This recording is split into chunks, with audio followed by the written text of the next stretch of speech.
Good morning. Welcome to Facebook Live. My name is Lance Posner. I am the Sexual Assault Response Coordinator for the Joint Base, and I work within the SHARP program. Today we're going to talk about how the COVID-19 pandemic is kind of affecting the SHARP program, affecting some of the ways that you can call in and do certain types of report.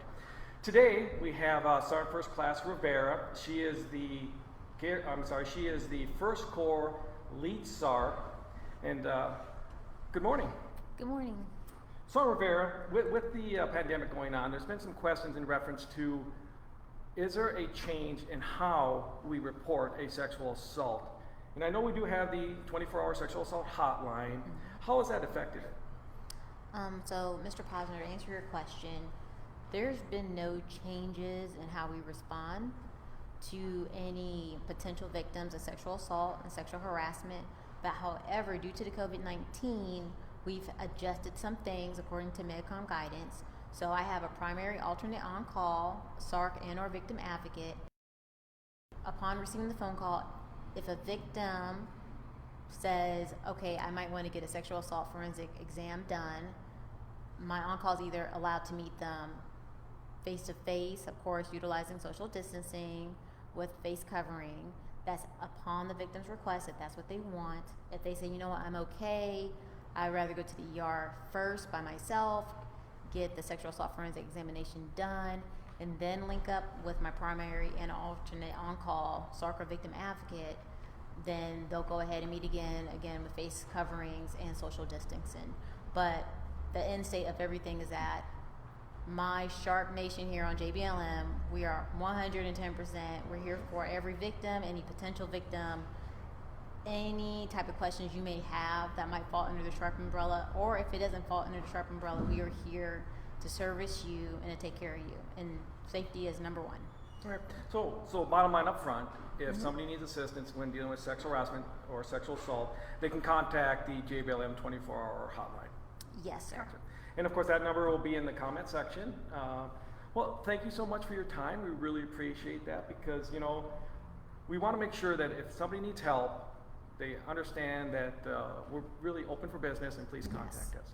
Well, thank you. You're welcome. Thank you so much. My next guest is Mr. Sean Beecham. Sean Beecham is the Joint Base Garrison Victim Advocate.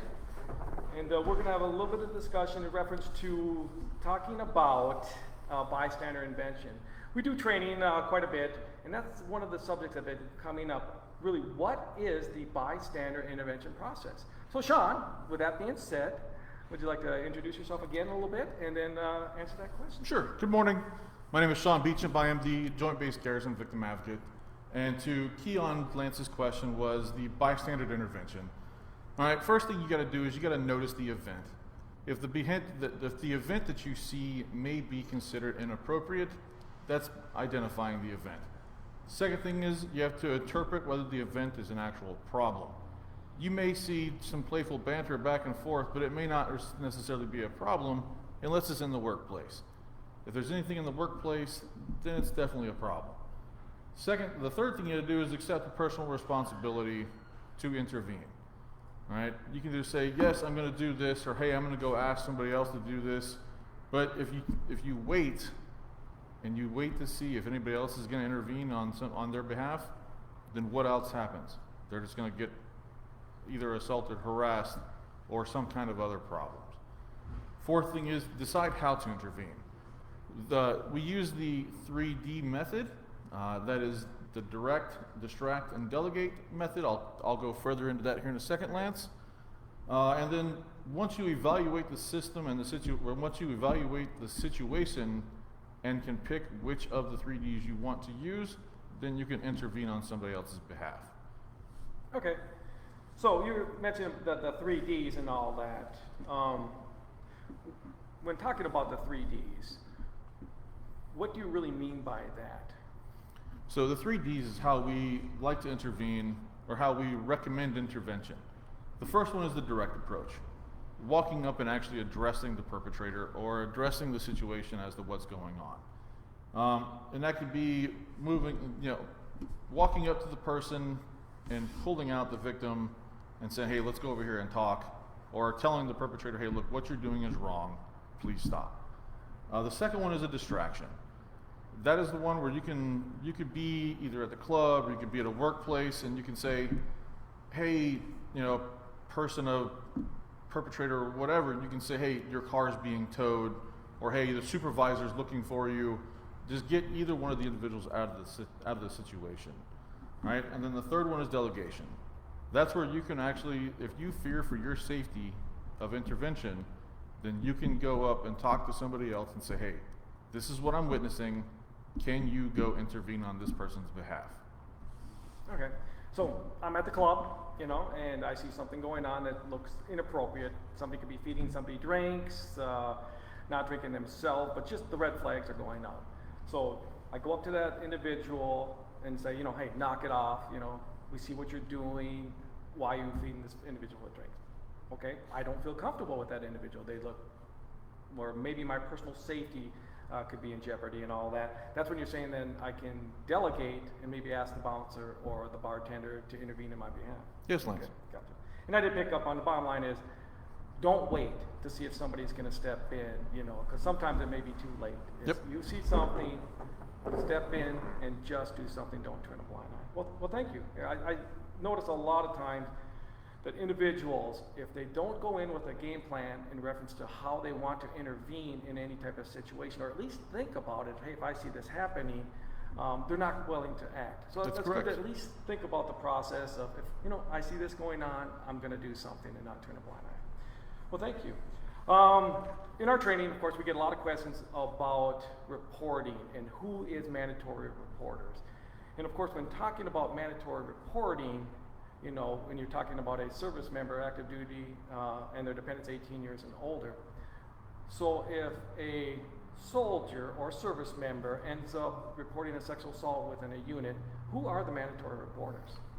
See, that's a pretty good question, Lance. The mandatory reporters are anybody within that, any officer or non-commissioned officer within that person's chain of command or NCO support channel. It is, if the chain of command finds out through either any source, whether it's third party or directly, they have to report it to CID.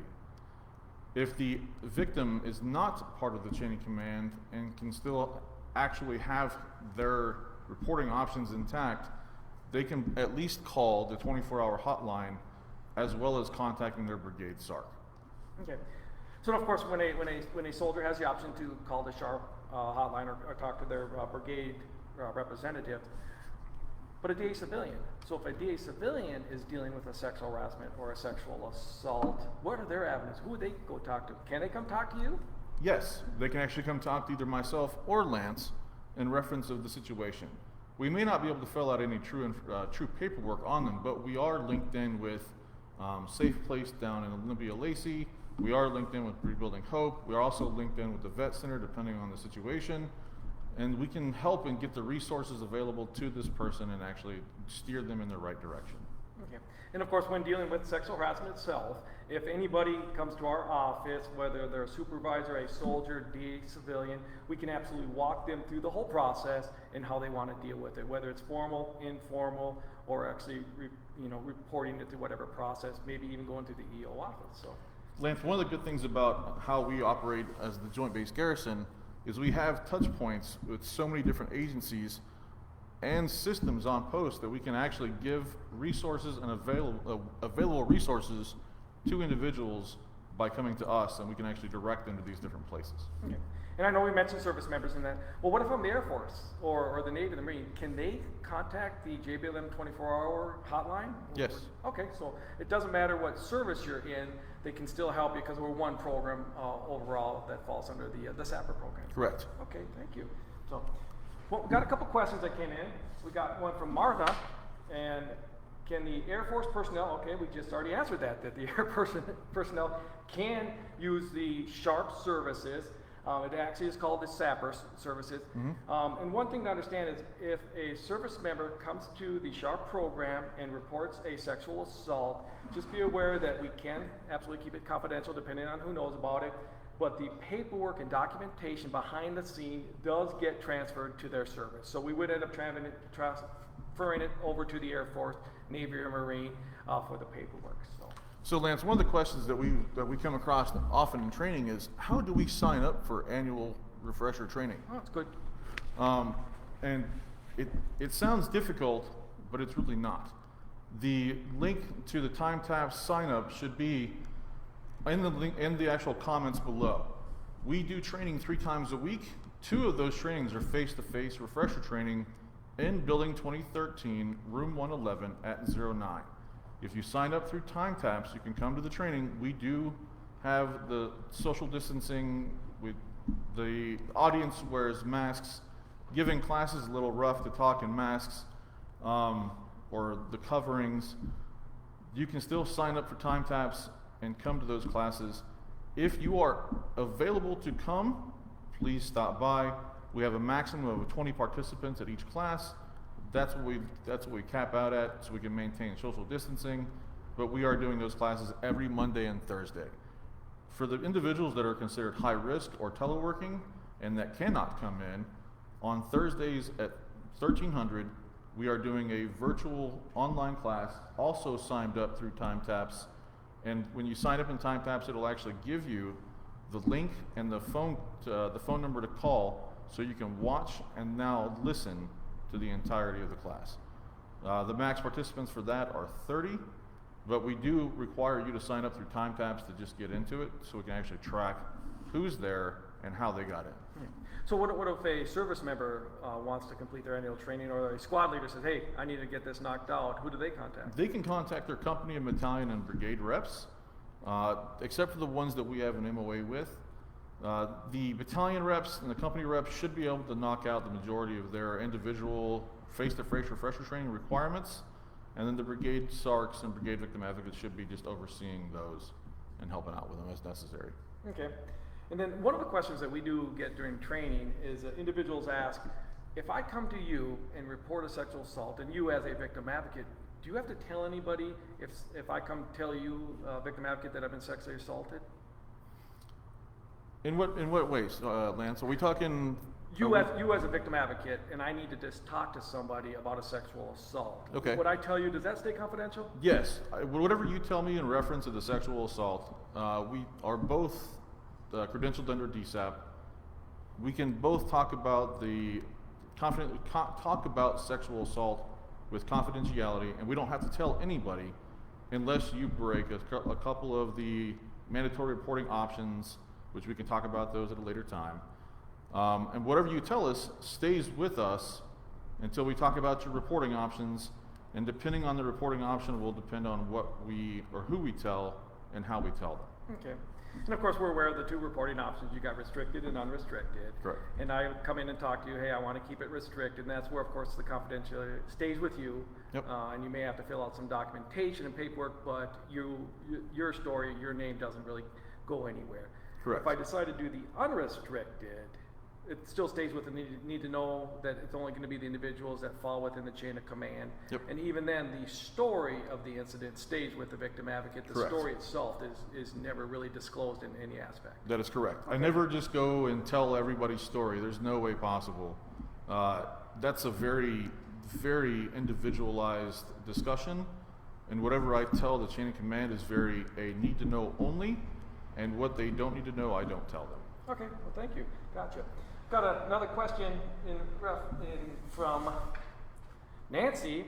Can retirees get help from your office? And I'm going to take this one if you don't mind. Okay. Retirees,